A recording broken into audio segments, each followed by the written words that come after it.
राज्य उत्पादन शुल्क मंत्री शंभूराज देसाई आपल्यासोबत बोलण्यासाठी आहेत। साहेब, आज सुषमा अंधारे आणि रवींद्र दंगेकर यांनी काही आरोप केलेले आहेत आपल्यावर। पुण्यामध्ये त्यांनी कार्यालयामध्ये जाऊन जे काही रेट कार्ड सादर केलेत याविषयी आपलं काय नेमकं याविषयी म्हणणं आहे?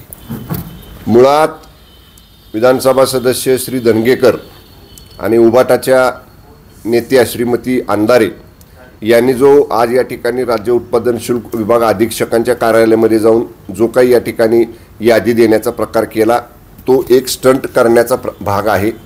त्यांच्याकडे जर या बाबतीतले काही पुरावे असतील तर जरूर त्यांनी पुरावे शासनाकडे द्यावेत। त्या जिल्ह्याचे प्रमुख म्हणून जिल्हाधिकाऱ्यांच्याकडे द्यावेत, पोलीस आयुक्तांच्याकडे द्यावेत, राज्य उत्पादन शुल्क विभागाच्या आयुक्तांकडे द्यावेत, शासनाच्या कुणाकडेही त्यांनी त्यांच्याकडे असणारे पुरावे द्यावेत। त्या सगळ्या प्रकरणाची कसलीही चौकशी करण्याची आमची तयारी आहे। आम्ही कधीही कुणालाही पाठीशी गैरव्यवहार गैरकृत्य करणाऱ्यांना कधीही कुणाला पाठीशी घातलेलं नाही, इथून पुढे सुद्धा घालणार नाही। पण केवळ अशा पद्धतीची काहीतरी यादी द्यायची आणि या बाबतीत आमच्याकडे पूर्ण माहिती आहे किंवा आम्ही अशा पद्धतीची माहिती सरकारकडे दिलेली आहे म्हणून सांगायचे, त्यांनी पुराव्यासह द्यावी। आम्ही जरूर त्याची चौकशी करू। पण असा कुठलाही प्रकार आमच्या विभागाचे जे तिथले अधीक्षक आहेत ज्यांना भेटायला हे दोघं जण गेले होते, आमच्या अधीक्षकांनी त्यांच्या सगळ्या प्रश्नांची उत्तरं दिलेली आहेत। तरीसुद्धा या बाबतीत जी काही त्यांनी यादी दिलेली आहे त्या अनुषंगानं संपूर्ण पुणे जिल्ह्यातले फ्लाइंग स्क्वॉड, कमी जर फ्लाइंग स्क्वॉडची संख्या पडत असेल तर सातारा जिल्हा शेजारचा, सोलापूर जिल्हा शेजारचा आणि नगर जिल्हा जे पुणे जिल्ह्याची लगत जिल्हे आहेत या तिन्ही जिल्ह्यातले फ्लाइंग स्क्वॉडसुद्धा पुणेमध्ये डिप्लॉय करा आणि त्यांच्यामार्फत कडक तपासणी या सगळ्या ज्यांची यादी त्यांनी दिलेली आहे त्यांची कडक तपासणी करा, अशा पद्धतीच्या सूचना मी राज्य उत्पादन शुल्क विभागाच्या आयुक्तांना दिलेल्या आहेत।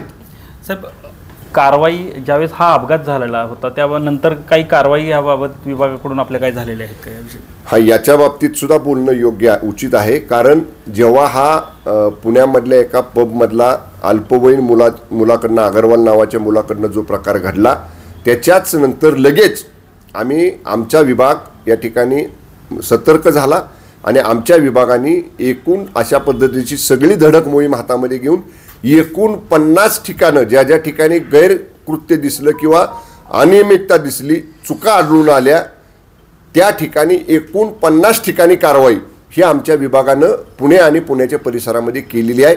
याचा अर्थ राज्य उत्पादन शुल्क विभाग जाणीवपूर्वक डोळे झाक करून कुठं बसलाय असं नाही आणि ही अगोदरपासून सुरू आहे, केव्हा आत्ताच नाही। मी जबाबदारीने या विभागाचा मंत्री म्हणून सांगतोय, आत्तापर्यंत जेवढ्या कारवाया झाल्या नव्हत्या तेवढ्या कारवाया या विभागाचा मंत्री मी झाल्यानंतर ह्या 2 वर्षात झालेल्या आहेत। या संदर्भात पूर्वी 3-4 वर्षात किती कारवाई झाल्या आणि मी या विभागाचा मंत्री झाल्यानंतर किती कारवाई झाल्या याची तुलनात्मक तक्ता आकडेवारीसह केव्हाही माध्यमांच्या समोर ठेवून चर्चा करण्याची माझी तयारी आहे। दंगेकरांचं म्हणणं आहे की या पुढील काळात 2 दिवसात जर काय हा निर्णय लागला नाही तर आंदोलन करणार अशा पद्धतीने। बघा, लोकशाहीमध्ये आंदोलन करण्याचा ज्याचा त्याला अधिकार आहे, त्यामुळे जरूर त्याच्या बाबतीत आम्ही भाष्य करू शकत नाही। शेवटी विरोधी पक्षाचं काम तेच आहे, आंदोलन करणं, त्यांनी करावं। पण मी एवढंच सांगतोय की कुठेही गैरप्रकारांना गैरकृत्यांना हे सरकार किंवा माझा विभाग पाठीशी घालणार नाही। जिथं जिथं गैरकृत्य गैरव्यवहार होत असतील तिथं कडक तपासणीच्या माध्यमातून जी नियमामध्ये तरतूद आहे त्यानुसार कडक कारवाई निश्चितपणाने केली जाईल।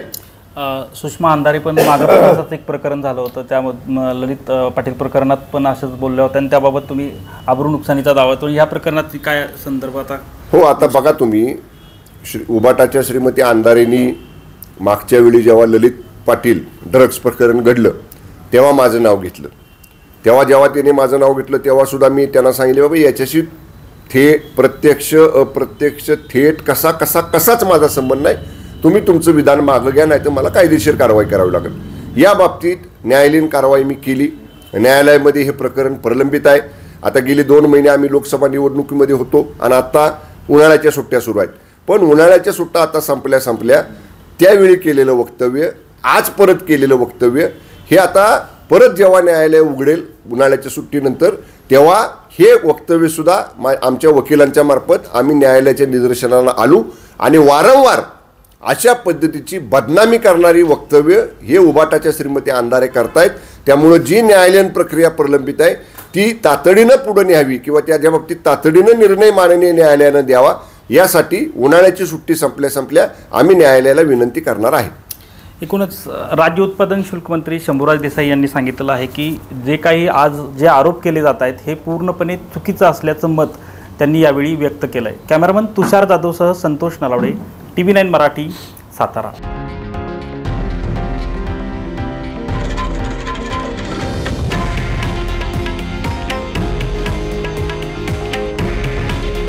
हे आहे देशातील नंबर 1 न्यूज नेटवर्क आणि आपण पाहत आहात TV9 मराठी. काळजी तुमची, हित महाराष्ट्राचं.